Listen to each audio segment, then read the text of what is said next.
On demande de représenter donc les zones B, C, D. Je vais en rajouter deux autres.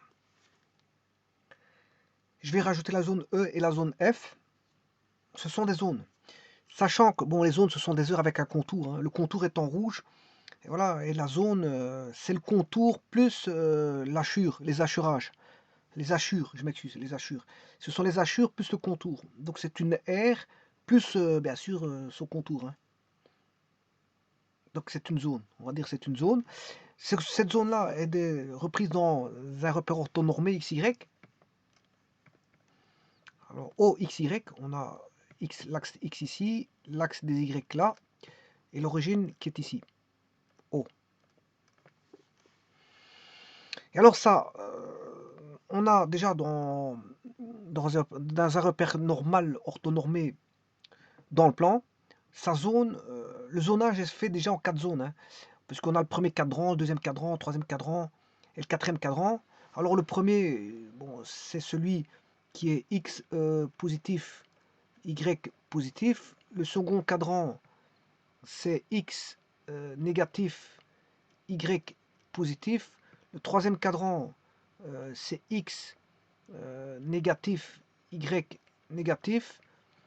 Et le quatrième cadran, c'est X positif, positif et Y négatif. Je pourrais mettre des signes, hein, plus. Si le premier en X, là c'est plus, en X, là c'est moins. Si en X c'est plus, là en X c'est moins. Maintenant si je fais les Y en bleu, en Y on est positif ici, positif, positif, négatif, je m'excuse. Les Y sont négatifs. Là, et les Y négatifs. Bon, bien sûr, comme ceci, ce sont les Y négatifs, Y positifs. Ouais, là je me suis complètement trompé de couleur, puisque je dois prendre du rouge. Les X positifs et les X négatifs. Bon, maintenant, si vous voulez le 0, X égale 0, c'est l'axe ici. Hein. Ça, c'est l'axe X égale 0. Voilà, et si vous voulez Y égale 0, ben c'est ça. Alors, il y a B, C, D comme zone. Je vais en créer deux autres. Voilà, parce qu'il y a plusieurs possibilités de prendre dans la zone A, plusieurs possibilités. Alors la zone A, je vous ai dit, c'est le contour que l'on a et c'est hachure intérieure. Donc c'est la zone voilà, présentée là. Alors le premier que je vais faire, c'est celui-ci. Je vais appeler une nouvelle zone. Ah, je vais appeler la zone. Donc on a la zone A, qui est le contour et les hachures. Alors A, c'est XY tel que XY appartient à A. Tout ce qui appartient à A, bon, c'est A. C'est normal. Bon, il n'y a pas de, je veux dire, c'est d'une logique implacable. Hein. Bon, voilà, si je prends tous les XY appartenant à A, c'est qu'on a la zone A. C'est évident, c'est d'une évidence, c'est logique. C'est tout à fait logique. Bon, maintenant, je peux créer une autre zone qui est la suivante. Je ne prends pas A. Je ne prends rien du tout qui est A. Alors qu'est-ce que je prends? Je prends l'extérieur. En faisant ça, je prends tous les XY qui n'appartiennent pas à A, mais c'est l'extérieur du contour. C'est une seconde zone. Voilà. Donc vous voyez que je viens de créer une zone A et une zone E.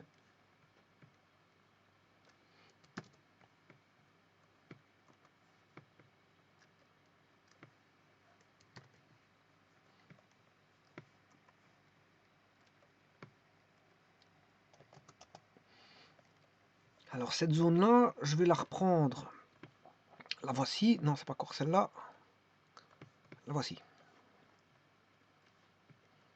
Alors là, on vient de créer deux zones.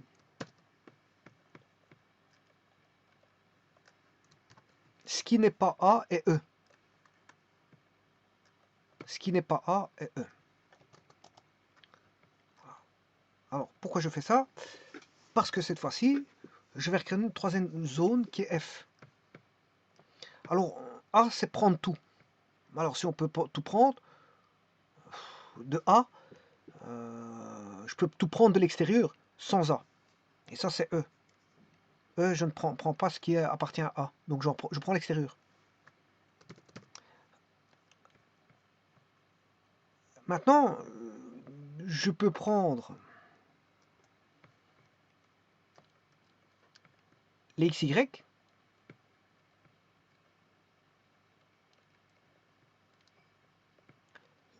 Quels sont les XY tels que XY n'appartiennent pas à E et les XY qui n'appartiennent pas à A. Vous allez me dire, ceux qui n'appartiennent pas à A, c'est E. Ouais, mais je ne prends pas E. Alors, qu'est-ce qu'on a pris? Vous aurez compris que ça, c'est l'ensemble que je vais appeler F. On n'a rien pris. Ça, c'est l'ensemble vide. Donc, je peux prendre, c'est le fait de prendre... Donc, on peut tout prendre. On peut prendre l'extérieur.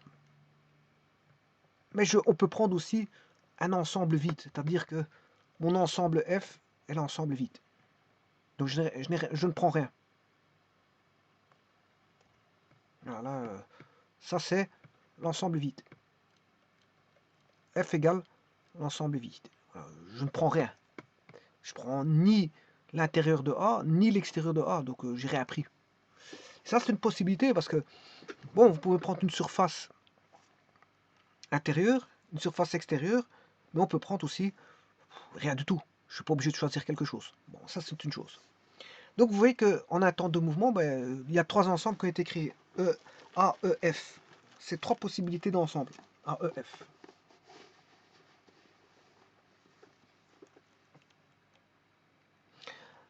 Maintenant, je vais m'intéresser à l'énoncé qui stipule on est à prendre...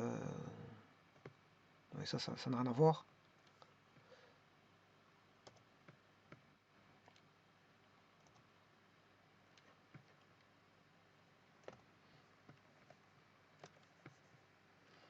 Je retourne à l'énoncé. Et cette fois-ci, je prends les XY, l'ensemble B, tel que je prends la valeur absolue de X et Y.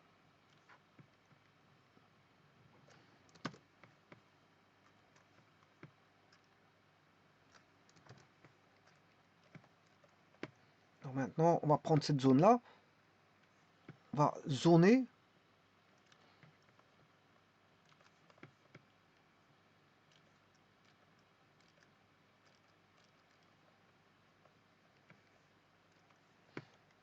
De manière à prendre la valeur absolue de X et de Y.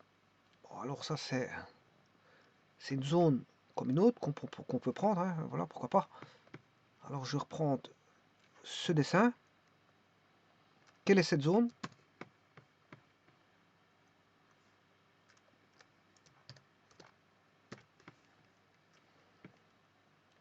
Ça veut dire que valeur absolue de X, ça veut dire que si je prends 3, ce sera 3. La valeur absolue de 3, c'est 3. Et le Y peut être aussi bien positif que négatif. Bon, mais le X, il doit être nul. Parce que si vous prenez du négatif, ça donne du positif. Hein. Si je prends moins 5, par exemple, je prends moins 5, la valeur absolue de moins 5, si je prends le couple moins 5, 3, ça va donner 5, 3. Parce que la valeur absolue de 5, de moins 5, c'est 5. Alors, maintenant, si je peux prendre, si j'avais pris le couple, je prends toute une série de couples, vous allez voir comment ça va. Donc, si je prends, on va prendre moins 5, 2, moins 5, 4, 0, 2, 3, 0, moins 2, 0, moins 4, 3, moins 2, voilà, c'est tout ça, c'est une série de points. Alors, si je prends moins 5, 2, sa valeur absolue, c'est 5, 2. C'est 5, 2. Si je prends moins 5, 4, la valeur absolue de x, donc moins 5, on aura 5, 4. Valeur absolue de 0 pour 0, 2, c'est 0. Valeur absolue de 3, c'est 3. Valeur absolue de moins 2, c'est 2. Valeur absolue de moins 4, c'est moins 4. Donc, on aura toujours des x positifs ou nuls. Alors, les x positifs ou nuls, ben, je vous rappelle que c'est par là. Et x positif ou nul, je peux avoir 0, c'est par là. Maintenant, les y, on peut prendre ce qu'on veut. Hein, parce que, bon, le y va donner y. Hein. Il reste y. Le y, il reste y. 2, si je prends 2, ben, ça va donner le couple pour moins 5, 2, ça va donner 5, 2. Pour moins 5, 4, ça va donner 5, 4. Pour 0, 2, ça va donner 0, 2. Pour 3, 0, ça donne 3, 0. Voilà, pour moins 2, 0, ça donne moins 2, 0. 2, 0. Ouais, pour moins 5, 4, ça donne 5, 4. Pour moins 2, 0, ça donne 2, 0. Pour moins 4, ça donne 4, moins 4. Pour 3, moins 2, ça donne 3, moins 2. Donc, ça veut dire que, bon, on peut mettre les y peuvent rester positifs, s'ils sont positifs, et négatifs, deviendront, enfin, resteront négatifs s'ils sont négatifs. Donc, la zone, là, c'est tout ça.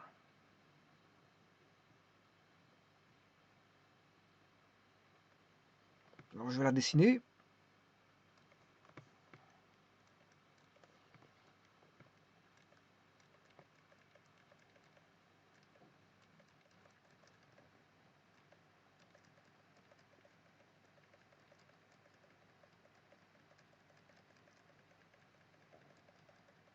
Ah.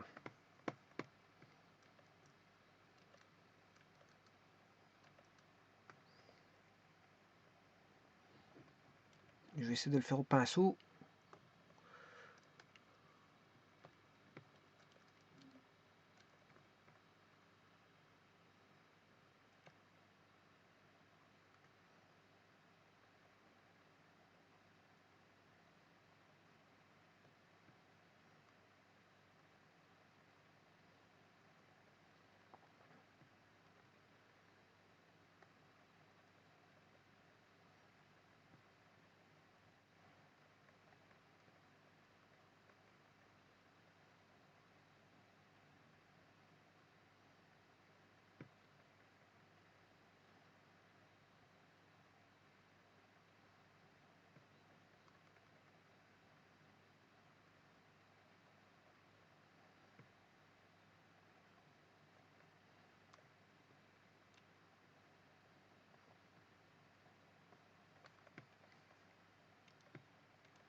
Alors, ce qui appartient, bon, les Y ici appartiennent. Hein. L'axe ici, il appartient. Et bien sûr, de nouveau un nouvel axe. Voilà.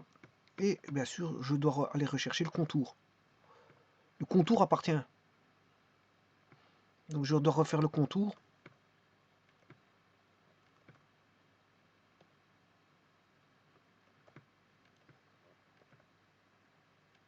À partir d'ici.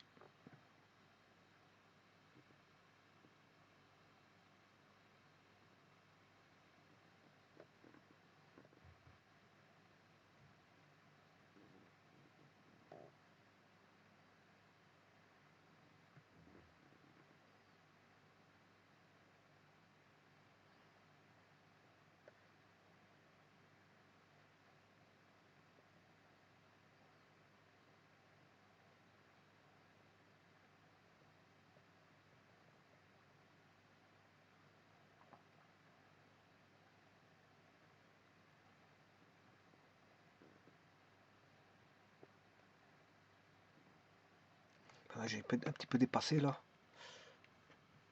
Oula. On va même pas recommencer tout. Parce que...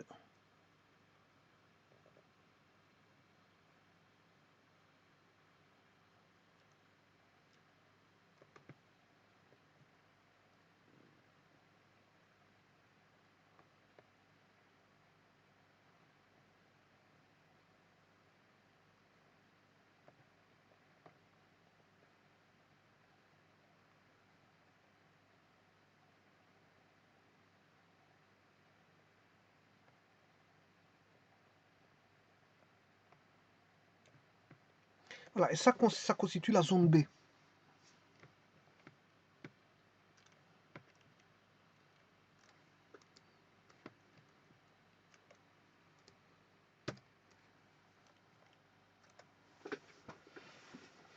C'est la zone B. C'est la valeur absolue de x. C'est tous les couples x, y pour lesquels vous prenez la valeur absolue de x et vous reprenez le y, mais il appartient à A. Voilà, donc c'est la zone.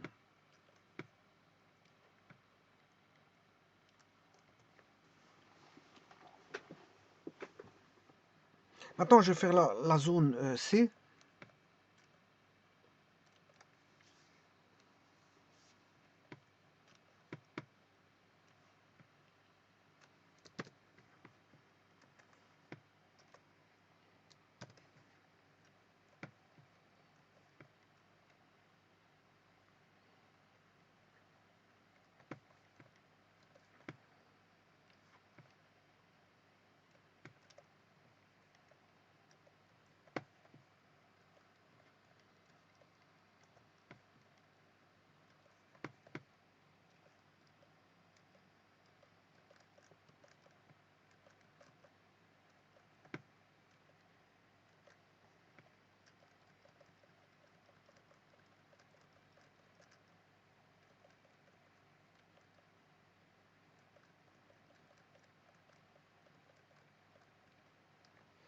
Je vais chercher la zone. Voilà, zone A.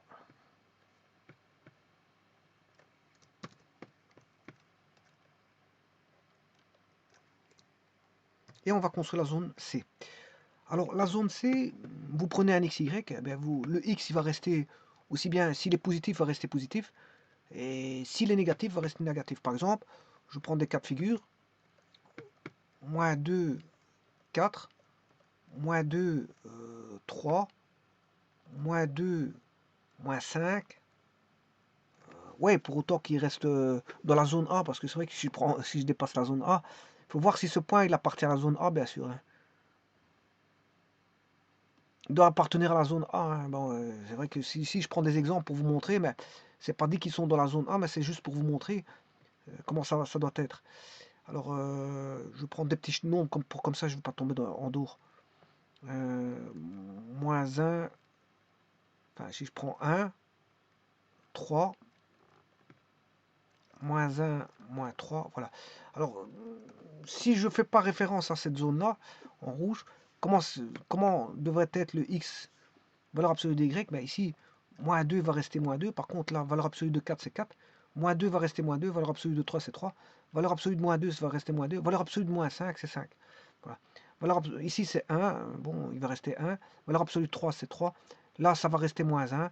Là, c'est valeur absolue de moins 3 qui fait 3. Et vous aurez compris que cette zone, que je vais mettre en bleu,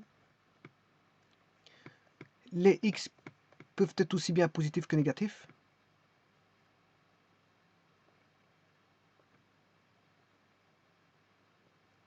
On peut avoir x égale 0, il n'y a pas de problème.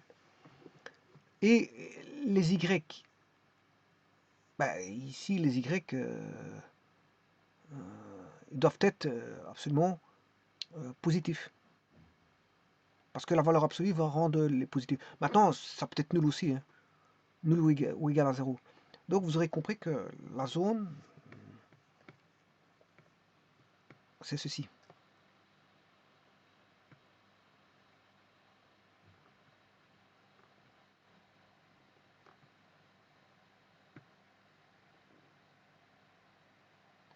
Voilà la zone.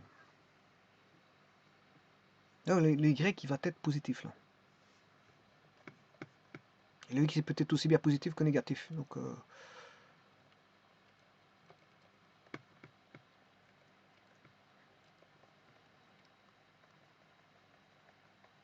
il ne faut pas que j'efface la zone A. Il ne faut pas que j'efface le A. Si, je peux l'effacer. Parce que je vais mettre, ça c'est la zone E.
Voilà, j'ai trop...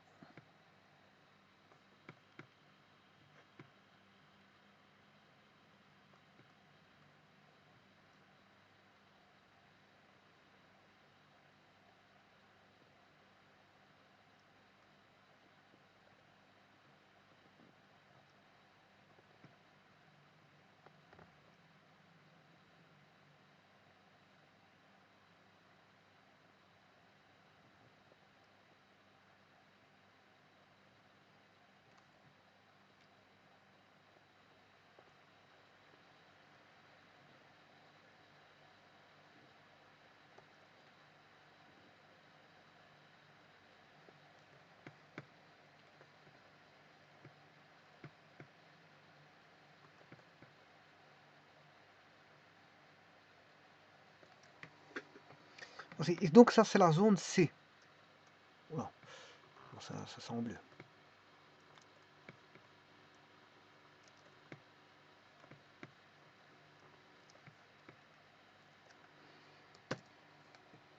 C'est la zone C. Bon, il reste plus qu'une zone. Bon, donc ici, je vous ai dit que le Y il est strictement positif. Enfin, je m'excuse, plus grand ou égal à 0. C'est pour ça que je prends l'axe aussi. C'est pour ça que j'ai mis l'axe en bleu. Hein. Et le X il peut être aussi bien positif que négatif. Donc c'est cette zone-là. Alors que l'autre zone précédente, ben, là, c'est les X qui doivent être plus grands ou égal à 0. D'où l'axe Y est pris en compte. Et bien sûr, l'axe Y est pris en compte. Et les Y, bon, ils peuvent être positifs ou négatifs. Donc voilà, c'est la zone là. Alors la dernière zone, c'est la zone D.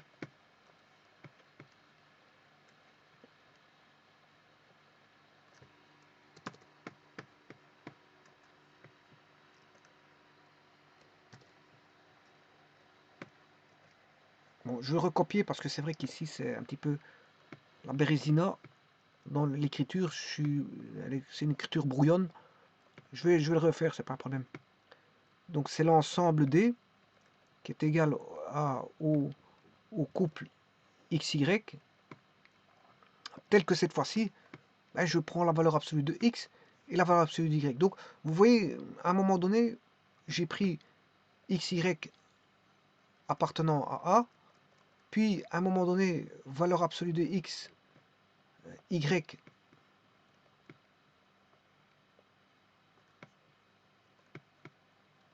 appartenant à A. Alors ça c'est tout, hein. C'est tout A. Vous avez compris que ça c'est A. Voilà, ensuite, valeur absolue de X, Y appartenant à A. Ensuite, X, valeur absolue de Y appartenant à A. Et maintenant, c'est valeur absolue de X, valeur absolue de Y appartenant à A. Là, j'aurai un cas de figure, un deuxième cas de figure, un troisième cas de figure, un quatrième cas de figure. Mais attention que j'en ai mis deux autres parce que j'ai mis un autre qu'on prenait rien. Bon, voilà, une zone où on prenait l'ensemble vide, voilà, c'est un cas de figure, hein, 5, et une zone qui était extérieure à A, n'appartenant pas à A. Voilà, donc ici il y a 1, 2, 3, 4, 5, 6 zones qui ont été créées. Parce qu'une c'est A complet, une deuxième c'est valeur absolue de X et Y, une troisième c'est X, valeur absolue de Y, une quatrième c'est valeur absolue de X, valeur absolue de Y, une cinquième on prend rien, une sixième on prend l'extérieur de A. Voilà, c'est tous des cas de figure. Et donc ça c'est un dernier cas de figure qu'on pourrait prendre. Voilà, c'est la zone D où on prend aussi bien la valeur absolue de X que la valeur absolue de Y.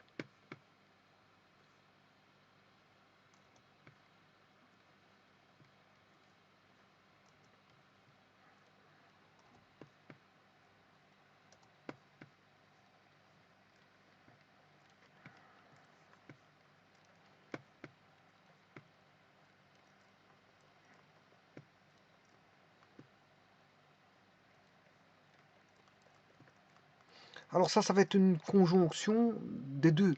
En fait, ça va être en même temps ceci,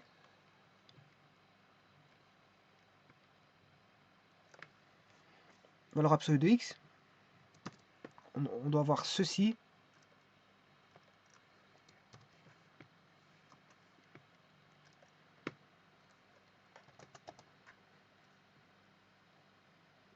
intersection ou et. Je peux mettre un et comme ça. Hein. Voilà. Et ou intersection. Bon, je vais mettre. Ouais, je vais mettre les deux. Je vais mettre les deux. Je vais mettre et ou intersection. Voilà, de la zone.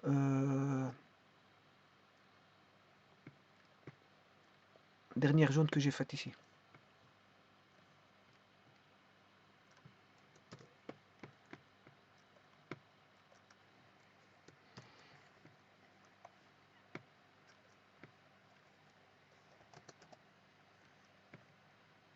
Alors, si je fais l'intersection des deux, on va faire cette intersection. Il y en a une qui va donner ceci.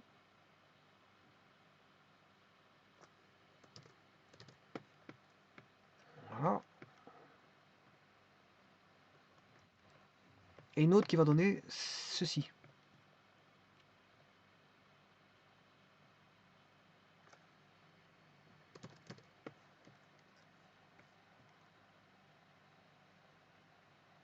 Voilà.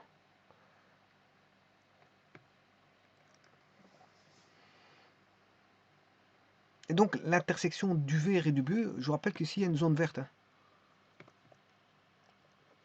Je devrais la compléter, c'est parce que, bon, je vais la compléter. Mais une zone verte et bleue en même temps. Hein, voilà.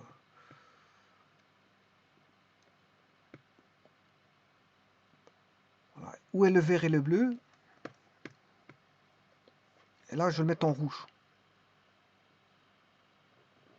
Enfin, je vais mettre une autre couleur. Je vais mettre l'intersection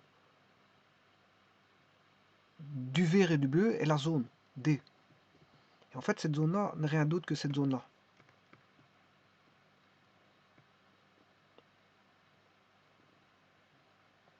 C'est cette zone-là. Et ça, c'est la zone D.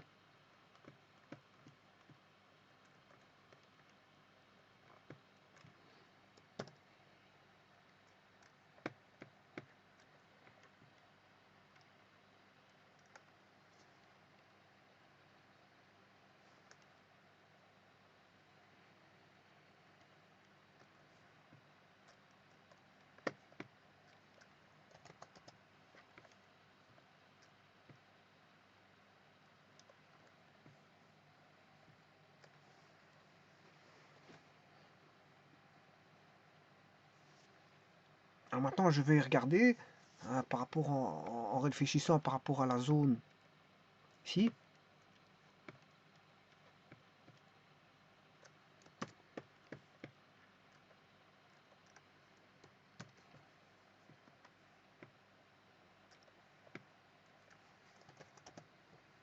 Ah, j'ai fait une bêtise.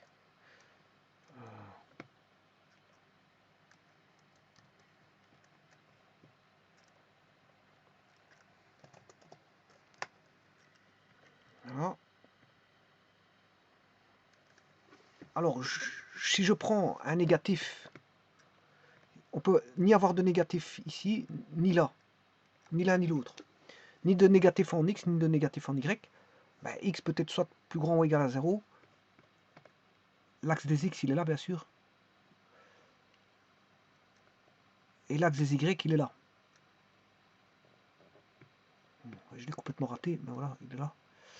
Alors, où sont les x plus grand ou égal à 0 et où sont les y plus grand ou égal à 0 dans cette zone?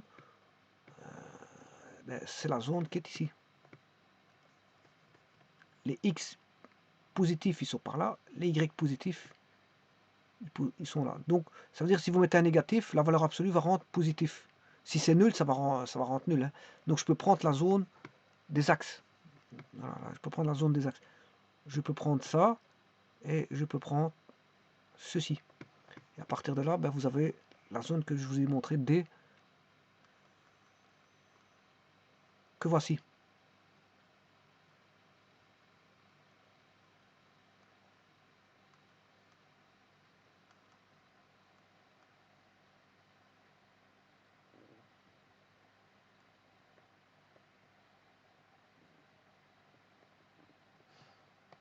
Ceci est la zone D.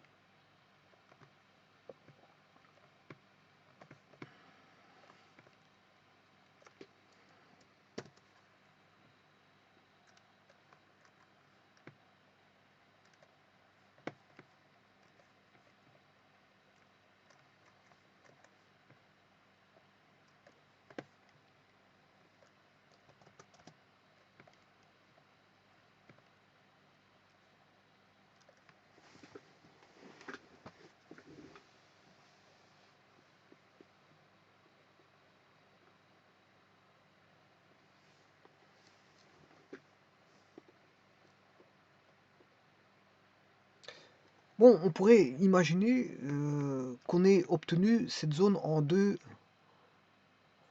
fois, par exemple. Comment?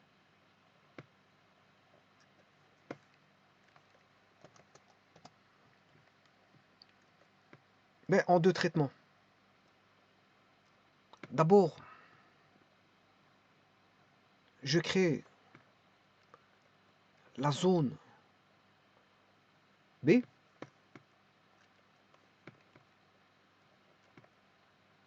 Je crée la zone B. Bon, je vais essayer de faire de la place parce que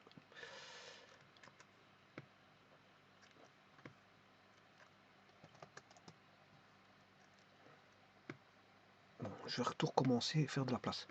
Bon, je sais plus si ça c'est la zone D. D peut être créé en créant la zone B, suivi de la zone création de la zone C. Donc c'est une zone B et une zone C.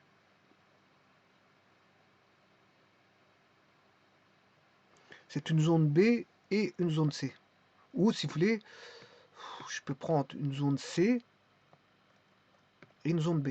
Ça veut dire que d'abord on crée, si je crée d'abord la zone B, je prends la valeur absolue de X, Y. Une fois qu'on a fait ça, ben, je reprends la valeur absolue de X et puis je traite la valeur absolue d'Y. Et là, j'ai la zone D. Ou alors, je prends X, je crée la zone C, et puis je crée la zone B. Tout en ayant la zone C, ça veut dire qu'il y a une intersection. Donc je crée X, valeur absolue de Y. Ensuite, on crée, à partir de la zone C, hein, valeur absolue de X, valeur absolue de Y. On procède en deux étapes pour créer la zone D.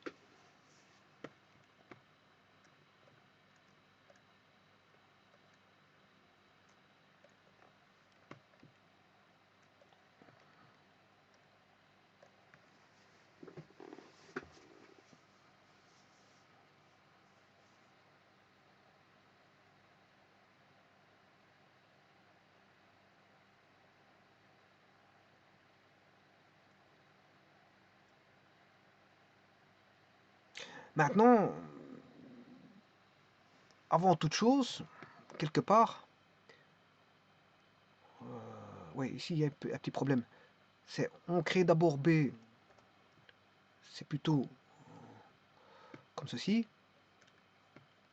On crée B puis C et puis on a D. C'est plutôt comme ça. On crée C puis B puis on a D. Bon. Mais avant toute chose, bien sûr, on a A. Donc il faut créer le A. Parce que le A n'y est pas au départ. Hein.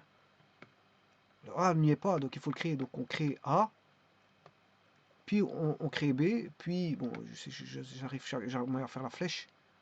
Voilà. On crée A, puis B, puis C. Bien sûr, quand on crée C à partir de B, bien sûr, on fait suivre. C'est une composition. Hein, voilà, je fais suivre B. Donc d'abord on crée A parce qu'on part du vide. D'ailleurs on peut créer à partir du vide. Voilà, voilà on peut partir du vide. Hein. Moi, je vais te reculer pour faire un petit peu de place. Voilà.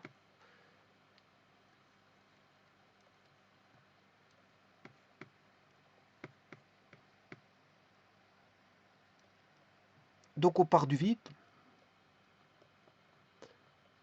on fait suivre en créant A.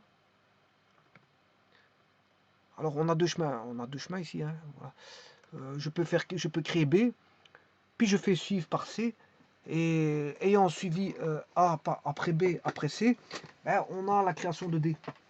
On a la création de D. Maintenant, je peux à partir du vide créer A, ensuite créer C, puis faire suivre C par B. J'aurais créé D. Et donc c'est des compositions, hein, c'est des compositions. Mais la composition peut part à partir du vide, parce qu'au départ on n'a rien, hein. Au départ on n'a rien, on n'a pas de zone, il faut créer la zone, hein. La zone, il faut la dessiner. Voilà, la zone A que vous voyez là, il faut la dessiner. Voilà. À partir de là, bon, A, une fois que A est dessiné, bien sûr à partir du vide, donc le premier ensemble qu'on a au départ, c'est l'ensemble F. Voilà, c'est l'ensemble F.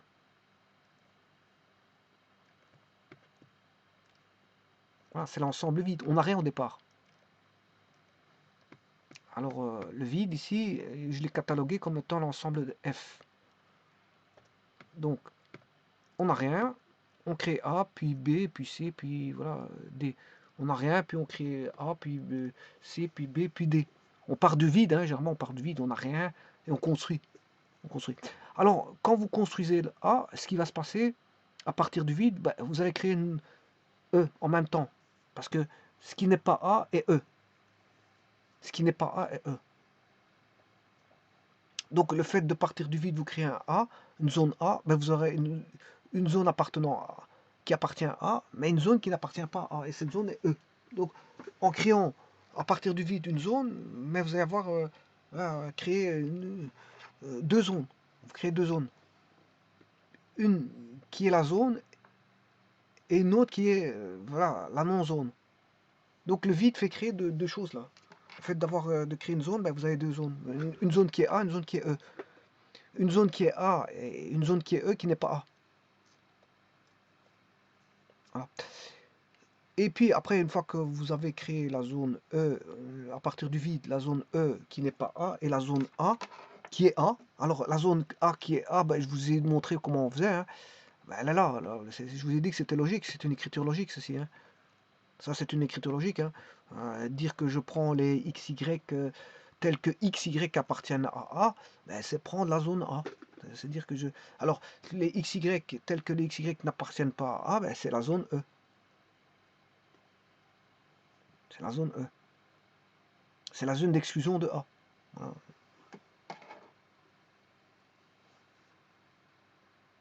Donc on a la zone d'inclusion, ici c'est la zone d'inclusion de A, qui définit A, c'est une zone d'inclusion de A qui définit A. Et ici c'est une zone d'exclusion de A qui définit l'extérieur, qui définit l'ensemble E. Donc à partir du vide F, de l'ensemble F, on crée l'ensemble A, la zone A. Et donc, bien sûr, comme il y a un contour, et en fait, on a une aire avec une zone, et cette zone, il y a un contour. Et ce contour va délimiter ce qui est pris, la zone prise et la zone non prise. On va dire ça comme ça. Et donc là, vous voyez qu'on a, à partir du vide, on crée une zone A, et d'office, on a la zone E d'exclusion. Et à partir de là, ben, vous pouvez faire les opérations voilà, pour créer des zones particulières, et à partir de là, ben, vous pouvez créer voilà, des combinaisons, des compositions voilà, des compositions d'air. Donc par exemple ici dans ce cas-ci, ben, on a créé la valeur absolue de x, y, ensuite valeur absolue de x, valeur absolue de y.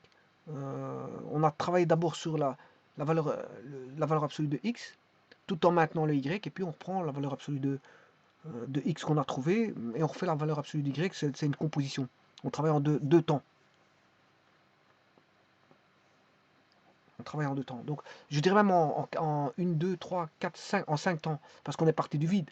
On est parti du vide, on a créé A et sa zone d'exclusion, ensuite on crée B, ensuite à partir de B on crée C, et puis pour avoir D.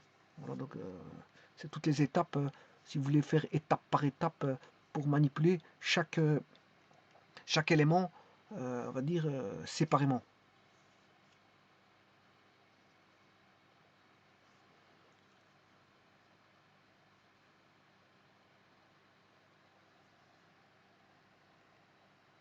Je vous remercie.